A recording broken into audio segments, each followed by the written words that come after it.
전에 우리 우연히 그 커피를 마시러 갔다가 그 산타 퍼레이드를 봤습니다. 그 우리 정윤이하고 그때 커피를 마시고 가는데, 그죠? 우리가 산타 퍼레이드 했는데, 그 이 동네, 이 마이랭게 베이의 동네에 사는 이 학교들, 뭐 유치원들 이런 해가지고 뭐 이렇게 코스메틱 해가지고 이렇게 퍼레이드를 하고 있었습니다. 아주 재밌게 뭐 동네 사람들 다 나와가지고 이렇게, 근데 정말 볼 건 없던데 이렇게 나와서 재밌게 보고 있더라고요. 근데 제가 참 그걸 보면서 여러 생각을 참 많이 했습니다. 참 동네 재밌다 이런 생각도 했지만, 왜 그 예수님이 탄생하신 성탄절에 산타 퍼레이드를 할까? 예수님 퍼레이드를 해야 되는데 왜 산타 퍼레이드를 하고, 예수님 탄생을 기념하는 성탄절을 기념한 퍼레이드에 예수님은 전혀 등장하지 않고, 무슨 뭐 이 영화 같은데 등장하는 무슨 이런 슈퍼맨이나 뭐 이상한 옷을 입은 이런 영화의 캐릭터들이 다 등장하고, 산타가 메인 주인공이고 막 이렇게 돼 있더라고요. 그래서 요새 어떤 주일학교에서 주일학교 선생님 물어봤대요. 성탄절이 무슨 날이냐? 그러니까 유치부 어린이가 손을 번쩍 들더니 산타 할아버지 생신이에요, 뭐 이렇게 얘기했다고 그래요. 그러니까 세상에 성탄절인데 지금 뭔가가 좀 이상해져 가고 있는 그런 시대에 우리가 살고 있어요. 지금 보는 또 다른 사진은 제가 근자에 본 다큐멘터리 중에 최후의 제국이라는 영상을 봤습니다. 지금 1, 2, 3부까지 봤는데, 사진으로 본 이 여인은 아기를 낳은 지 얼마 안 되는데 자기의 젖을 팔러 나온 여자입니다. 무슨 내용이 나오냐면, 중국의 아주 부자들은 돈이 많아가지고 아기가 태어나면 한 달에 뭐 한 5만 불 이 정도 하는 이 산후조리원 이런 데 가서 조리를 하는 거예요. 아기를 안지도 않고 우유를 먹이지도 않아요. 어떻게 하느냐면, 이렇게 아기를 낳은 지 얼마 안 되는 여자한테서 젖을, 그러니까 이렇게 받아와가지고 사가지고 그 애한테 이렇게 먹이는 거예요. 그러니까 이 여자는 자기 아기에게 먹이를 주기 위해서, 그러니까 먹는 거를 사주기 위해서 자기 젖을 팔아서 분유를 사가지고 아기한테 먹이고, 자기에게 나는 이 모유는 다른 사람에게 이렇게 파는 거예요, 이거를. 예. 그러니까 참 아이러니하게 아이에게 우유를 먹이기 위해서 자기의 우유를 파는, 뭐 이런, 근데 여러분, 이런 것들 얘기를 들으면 어떻습니까? 어떤 생각이 드십니까? 돈이 없어서 파는 이 사람 참 불행하다, 이런 생각을 하겠지요. 어때요, 근데? 돈이 많아서 다른 여자의 젖을 사서 먹이는 이 부모는 행복할까요? 저는 두 명 다 불쌍한 사람들이라고 생각을 합니다. 두 명 다 불행한 것이다. 돈이 있어서 젖을 사 먹이는 엄마나, 돈이 없어서 젖을 팔아서 우유를 사 먹이는 엄마나, 둘 다 사실은 참 불행한 것이지요. 자꾸의 이런 시대적인 흐름들을 보면 뭔가가 다 뒤틀려 있는 것이지요. 어떤 자본주의라는, 돈이라는 이런 모든 시스템들이 사람들로 하여금 낭비하고 돈을 쓰게 만들고, 그래도 돈을 더 벌게 만들고, 그래서 어떤 인간의 가장 기본적인 그런 관계, 부모와 자식 간의 관계를 다 뒤틀리게 만드는 아주 이상한 세상 속에 우리가 살고 있어요. 자, 그런 가운데 우리가 지금 살펴볼 이야기는 두 왕의 이야기예요. 오늘 읽은 이 성경에는 두 사람의 왕의 이야기가 나와요. 첫 번째 왕은 헤롯이라는 왕입니다. 헤롯. 또 하나의 왕은 아무것도 알지 못하는 어린 아이의 탄생입니다. 여러분, 헤롯이라는 사람은 당시 유대인의 왕이었습니다. 우리는 유대인 이스라엘의 왕 그러면 보통 다윗, 솔로몬 이런 사람만 생각하지, 이 헤롯은 뭔가 이렇게 왕 같지 않은 이런 사람을 생각하는데, 사실은 헤롯도 왕이었습니다. 근데 이 특별히 오늘 읽었던 이 본문에 등장하는 이 헤롯을 그레이트 헤롯이다 이렇게 얘기해서 이 헤롯과의 왕가를 아주 번성케 했던 대단한 존재였습니다. 여러분, 지금 이 계보를 한번 보시면 이 노란색으로 되어 있는 이 사람들이 다 헤롯입니다. 성경에는 헤롯이 이렇게 5명이나 나옵니다. 헤롯이 다 똑같은 헤롯이 아니고 헤롯이 나오고 또 헤롯의 손자들이 나오고 또 그 손자의 또 손자가 나오고 뭐 이렇게 아주 복잡한데 이 노란색에 등장하는 사람들이 다 성경에 나오는 인물들입니다. 근데 맨 위에 있는 이 헤롯 1세, 그레이트 1세, 맨 위 꼭대기 말고 그 밑에 있는 이 헤롯이 오늘 우리가 읽은 이 성경에 나오는 예수님을 죽이려 했던, 그리고 예수님을 죽이기 위해서 어린아이들을, 2살 이하의 아이들을 다 죽여라 라고 명령했던 사람이 그 사람입니다. 근데 이 사람은 어떤 사람이었냐면 원래 이 사람은 유대인이 아니고 에돔인이었습니다. 에돔인이라는 것은 이스라엘에는 이 야곱의 자손이 있고 야곱의 자손들 중에 에서, 그래서 좀 뭔가 이렇게 변두리에 있던 사람입니다. 근데 이 에돔인이었던 이 헤롯이 유대의 왕이 되었습니다. 그렇다는 것은 이 사람이 상당히 수완과 뭔가 이렇게 정치적인 이런 것들이 많이 있었다 하는 것을 쉽게 추측해 볼 수가 있습니다. 그래서 역사가들의 어떤 헤롯에 대한 기록들을 살펴보면 이 로마 황제에게 이 뇌물을 얼마나 많이 줬고 또 그것을 해서 얼마나 수단이 좋았는지 정치적으로 상당히 탁월했던 사람이 바로 이 헤롯이었습니다. 근데 이 헤롯은 자기가 이 왕의 그 왕권을 계속 지키기 위해서 자기의 아내였던 이 사람이 좀 아까 가게에서는 6명이라 나오는데 실제로는 아내가 10명이었다고 그럽니다. 근데 그 아내 중에 미리암이라는 아내, 이 사람이 왕족과, 로마의 왕족과 연결되어 있던 사람인데 자기의 왕권이 흔들릴 것 같아서 죽여버립니다. 그리고 그 미리암에서 난 2 아들조차도 다 죽여버립니다. 그래서 자기의 왕권에 뭔가 문제가 생길 것 같다. 그러면 다 죽여버렸던 사람이 바로 이 헤롯이라는 아주 무서운 사람이었습니다. 근데 이 사람은 또한 이 유대인들에게 또 관심을 사기 위해서 헤롯 성전을 짓습니다. 그래서 성경에 나오는 이 성전은 이 헤롯 성전인데 이 사람이 몇 년 동안 성전을 짓었냐면 80년 동안 성전을 짓습니다. 80년. 여러분 80년 얼마나 성전을 잘 짓겠어요. 그렇죠? 아주 대단한 성전을 지어서 유대인들의 관심을 받던 사람이 이 바로 헤롯이라는 사람입니다. 자, 그런데 그가 지금 동방에서부터 박사들이 와서 유대의 왕이 태어났다라는 소식을 듣고 난 다음부터 그가 어떻게 반응을 하고 있습니까? 그러니까 어떤 면에서 그는 지금 아내도 많고 자식도 많고 권력도 있고 돈도 있고 힘도 있고 모든 것들을 다 갖고 있는 사람입니다. 근데 동방으로부터 사람이 와가지고 박사들이 와서 유대의 왕이 태어났다. 그런 말을 듣고 어떻게 반응하느냐.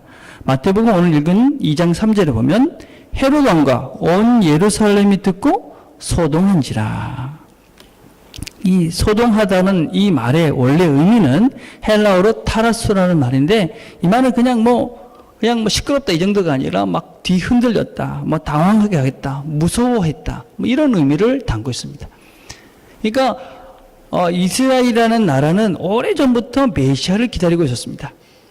근데 그 메시아가 왔다. 그러면 우리가 생각하기에는 기다리는 그 사람이 왔다 이렇게 생각을 해야 되는데 모든 사람들이 두려워했다는 거야. 헤롯 왕은 왜 두려웠겠습니까? 헤롯 왕은 자기의 이 왕권이 흔들리지 않을까 두려워했던 것이고 백성들은 이 메시아를 맞을 준비가 안 됐는데 온다. 그러니까 두려워했던 것입니다. 근데 특별히 헤롯이 더 두려워했던 것이죠. 3절에 보니까 헤롯과 그 백성들이 다 소동했다. 그렇게 이야기하고 있습니다. 왜 두려워했을 것 같습니까, 여러분? 헤롯이 왕이 태어났다는 얘기를 듣고 왜 두려워했을까? 여러분, 이때 헤롯이 나이가 몇 살이었냐면요. 70이었습니다. 70. 지금도 70은 연세가 좀 되시는 것인데, 그 당시 70이면 오늘 내일 할 정도로 그냥 언제 갈지 모르는 그런 상태에 있었던 사람입니다. 그런데 지금 이 아기가 태어났다라는 소식을 듣고 두려워하고 있습니다. 여러분, 인생을 우리가 살면서 자기의 삶의 흔적들이 깨끗하고 아름다운 사람들은 나이가 들수록 어떤 일을 맞게 되면 그 문제 때문에 막 두려워하고 그러지 않습니다. 근데 인생에 살아가는 흔적들이 막 지저분하고 막 악하고 이러면 살면 살수록 어떤 일이 터질 때마다 두려움과 무서움이 더 커집니다. 그래서 우리가 지난주에도 그런 얘기를 했잖아요. 그죠? 착한 치매, 나쁜 못된 치매가 있습니다. 그래서 우리의 본색, 우리의 삶의 흔적들은 우리의 삶 속에서 계속 이렇게 남아있기 때문에 우리가 어떤 삶을 사느냐 하는 것은 얼마나 중요한지 모릅니다. 근데 이 헤롯은 악한 삶을 살았기 때문에 문제가 생길 때마다 두렵고 무섭고 그래서 떨고 그렇게 두려워하고 있는 것입니다. 그 당시에 최고의 것을 다 가지고 있었지만 그는 그의 삶의 흔적이 바르지 못하기 때문에 늘 불안하고 두렵다 하는 것입니다. 그래서 그는 어떻게 하느냐? 박사들을 가만히 불렀습니다. 마태복음 2장 7절에 보니까 이 헤롯이 가만히 박사들을 불러 별이 나타난 때를 자세히 묻고 베들레헴으로 보내며 이르되 가서 아기에 대하여 자세히 알아보고 찾거든 내게 구하여 나도 가서 그에게 경배하게 하라. 여러분 왜 가만히 불러봤겠습니까? 원래 이 몰래 하는 것은 다 문제가 있는 것이죠. 그죠? 예. 우리 학생들이 아무도 없는데 혼자 한다. 이 문제가 있는 거죠. 특별히 남학생들 문제가 많은 거예요. 그죠? 예. 원래 정직하지 못하고 바르지 못한 것을 할 때는 은근히 그냥 몰래 하잖아요. 그죠? 이 헤롯도 마찬가지예요. 뭔가 문제가 있는 거예요. 그래서 몰래 물으면 어디서 태어나느냐? 나도 가서 경배할 것이다. 경배하려 하는 것은 아니지요. 그죠? 그를 찾아서 죽이려고 그랬던 것이죠. 거짓말을 하고 있는 것입니다. 한 나라의 왕이 지금 그만한 힘과 권력과 모든 것들을 갖고 있는 사람이 외국에서 온 박사들에게 거짓말을 합니다. 예. 근데 이 태어날 아기에 대해서는 이미 이 헤롯은 알고 있었습니다. 이전을 4절에 보니까 왕이 모든 대제사장과 백성의 서기관들을 모아 그리스도가 어디서 나겠느냐 물으니 이르되 유대 베들레헴에 오니 이는 선지자를 이렇게 긁던 바. 그래서 유대 땅에서 태어났다. 이런 것도 알게 됐고, 아, 이제 태어났구나. 그러니까, 이제 뭔가, 이 박사들을 통해서 확실히 알고 가서 확실히 죽이기 위해서, 이 유대의 왕으로 태어났던 이 메시아를 죽이기 위해서 지금 물어본 것입니다. 그죠? 예. 자, 그런데 그 후에 어떤 일이 벌어집니까? 박사들은 꿈에 계시가 나타나서 헤롯에 가지 마라. 그래서 헤롯에 가지 않습니다. 그리고 갔습니다. 근데 아무리 기다려도 소식이 안 오니까 어떻게 합니까? 이 헤롯이 이 아기들을 죽이라고 명령합니다. 16절에 보니까 이에 헤롯이 박사들에게 속은 줄 알고 심히 노하여 사람을 보내요. 베들레헴과 그 모든 지경 안에 있는 사나이들 박사들에게 자세히 알아본 그때를 기준하여 2살부터 그 아래로 다 죽이니라. 여러분 이 이야기가 그냥 하나의 스토리가 아니고 역사적 기록이 있습니다. 히랍 정교에 의하면은 히랍 정교에서 전해오는 그런 이 역사에 보면은 이 당시에 헤롯이 죽인 숫자가 어느 정도 되느냐? 많게는 14,000, 적게는 1,400. 왜 그러냐면 숫자적인 단위가 다르기 때문에 그렇습니다. 하여튼간 많은 아이들을 죽였다라는 기록이 지금도 남겨져 있습니다. 여러분 어떻습니까? 한번 이게 그 정도 가졌으면 그 정도 살았으면 그랬을 것 같은데 자기가 더 가지고 더 누리고 그 왕권을 지키기 위해서 그렇다고 이 헤롯이 자기 후손들에게 그 왕권을 물려주기 위해서 그랬느냐? 그런 존재도 아닙니다. 이 사람은 자기 자식들도 다 믿지 못해서 그 자식들은 다 권력을 물려주지 않습니다. 그래서 그 손자들에게 자기의 권력을 다 이렇게 해줄 정도로. 여러분 우리 성경에 2살 아래를 다 죽이니 2살 아래를 다 죽였다라는 이 한마디 말 속에 얼마나 많은 고통이 숨어 있겠습니까? 자기의 아기에게 죽음을 당한 그 수많은 가족들과 부모들 그 마음이 어떻겠습니까? 그렇죠? 예. 그 정도로 갖고 있는데 근데 이 사람은 이러한 명령을 내리고 난 다음에 몇 날이 되지 못해서 죽었다라고 역사가들은 기록을 하고 있습니다. 왕이었습니다. 세상적으로는 다 가졌습니다. 그런데 그는 그 가진 것 때문에 더 두려워했고 더 무서워했고 그 가진 것 때문에 다른 사람들까지도 고통 가운데 있게 하는 그런 삶을 살았습니다. 또 다른 왕의 이야기가 또 있습니다. 또 다른 왕은 어디에서 태어났느냐? 누가복음 2장 12절에 보니까 너희가 가서 강보에 쌓여 구유에 있는 아기를 보리니 이것이 너에게 표적이니라. 구유라는 것은 말들이 먹는 그런, 여러분 잘 다 아시죠? 그죠? 이렇게 말 먹이통입니다. 거기가 이제 나무로 만들었던, 거기에 예수님이 태어났습니다. 말고요. 아마 인간들 중에 아무리 가난해도 그죠? 그런 짐승의 밥통 위에서 태어난 사람은 별로 없지 않을까 생각합니다. 이 사람은 아무런 힘이 없었습니다. 태어날 때부터 힘이 없어가지고 헤롯이 이 아기를 죽인다라는 소식을 하나님으로부터 그 계시를 받고 애굽으로 도망갑니다. 애굽으로 도망가서 이 헤롯이 죽었다 그런 얘기를 듣고 고향으로 오려고 그랬는데, 고향에 오려고 생각을 해보니까 아킬레스라는 또 나쁜 왕이 됐다 이런 소식을 듣고 고향으로도 못 가고 나사렛이라는 동네로 도망을 갑니다. 그래서 갈릴리 저 구석에 가서 살죠. 예, 그렇게 평생 집도 없고 그러다가 결국 어떻게 됩니까? 십자가에서 죽임을 당합니다. 잡혀서. 아무런 힘도 없고 가진 것도 없고, 우리가 보기에 정말 그 사람은 별 볼 일 없는 사람이었습니다. 없잖아요. 그죠? 한 명은 세상의 왕으로 모든 것들을 다 가졌던 사람입니다. 근데 한 명은 아무것도 없고 아무런 힘도 없고 가난하고 죽임을 당한 사람이었습니다. 그런데 우리는 지금 왜 여기 앉아 있습니까? 우리는 지금 그 돈 많고 힘 있고 능력 있는 그 왕, 사람을 죽일 수 있는 그 힘을 가졌던 그 왕을 생각하고 모인 것이 아니라 아무런 힘이 없고 말구에서 태어나다가 이리저리 도망 다니다가 그리고 죽임을 당한 그분 때문에 우리가 지금 이곳에 있습니다. 왜 그렇습니까, 여러분? 왜 우리는 그분 때문에 여기 이렇게 모였습니까? 여러분, 왜 예수를 믿습니까? 왜 우리가 신앙생활을 합니까? 한번 심각하게 여러분 생각을 해보셔야 돼요. 그죠? 성탄절이잖아요. 성탄절. 예수님이 오셔서 온 세상이 기뻐하고 있어요. 물론 백화점이 더 기뻐하고 있죠. 그죠? 물론 우리 수근이가 더 기뻐하기도 하고, 이제 세일하는 기간이니까, 그죠? 장사가 되는 기간이니까. 그런데 사실은 온 세상이 원래는, 그죠? 그분 오신 것 때문에 기뻐하는 거예요. 우리가 지금 본질을 좀 많이 그냥 노는 날 이렇게 돼버렸지만, 왜 근데 그분이 오신 날을 우리가 기뻐하고 이 자리에서 함께 이분이 오신 것을 찬양합니까? 요한복음 14장 6절입니다. 저는 예수를 믿는 이유가 여기 있다고 생각을 합니다. 예수께서 이르시되 내가 곧 길이요 진리요 생명이니 나로 말미암지 않고는 아버지께로 올 자가 없느니라. 그분이 길이다. 그분이 진리다.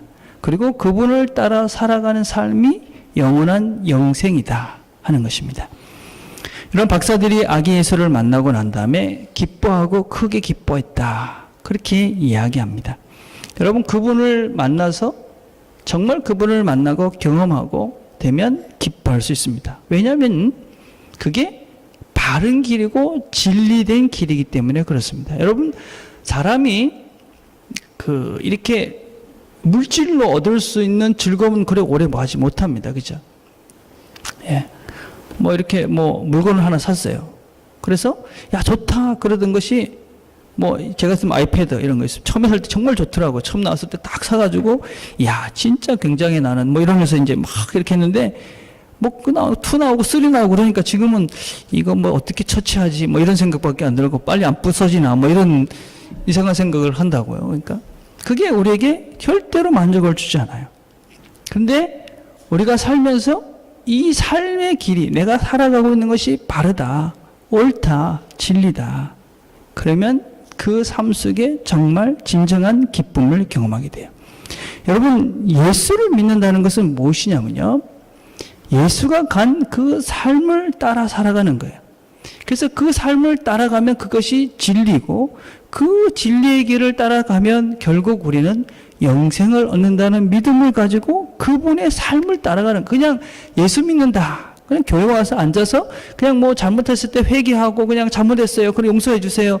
그게 예수 믿는 것이 아니고 예수를 믿는다는 것은 그분의 삶을 따라 살아가는 것이 예수를 믿는 거예요. 여러분, 이 마태복음에서는 우리가 지금 읽은 이 본문은 우리에게 그렇게 이야기하고 헤롯을 너희들 좀 잘 살펴봐라. 이 사람 이렇게 많이 가져 있고 다 가진 것 같은 사람 어떻게 하고 있느냐. 자기 왕의 자리 그것 때문에 무서워하고 두려워하고 자기 그 자리를 빼앗기지 않기 위해서 잔머리를 쓰고 거짓말을 하고 그러다가 그냥 콱 죽어버리는 정말 불쌍한, 그러다 다른 사람에게까지 고통을 주는 이 사람 얼마나 불쌍한 사람. 다 가진 것 같지만 정말 불쌍한 사람인 거예요. 그죠? 예. 그런데 예수는 안 그랬잖아요. 그죠? 예. 아무것도 없는 것 같은데, 근데 그는 행복하게 살았어요. 그가 마지막에 다 이뤘다. 그러면서, 예. 인생을 마감했습니다.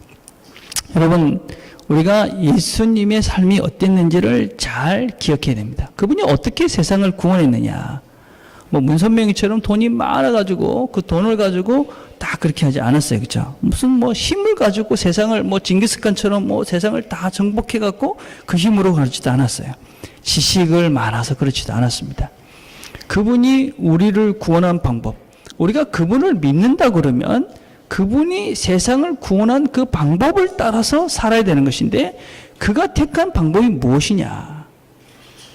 예, 마가복음 10장 45절에 이렇게 말씀하고 있어요.